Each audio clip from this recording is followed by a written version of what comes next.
Hello hi नमस्कार food life Vivekananda channel को आपको स्वागत। थैंक यू फॉर आपण मैंने एत सब भल पाई मोर 50 सब्सक्राइबर क्रॉस होती आपणकर भल पाइबा मोर निहाती दरकार एथमें आपण सपोर्ट दरकार। आज आसतु देखा ब्लॉग के आरंभ कर देखा आज सब कौन खाଇବା ହେଇଛି।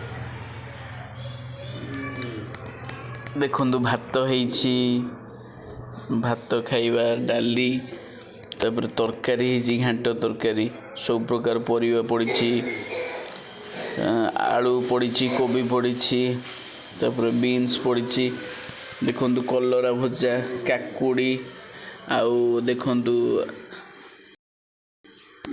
साग भजा आसतु एंजॉय करवा खाइबा को।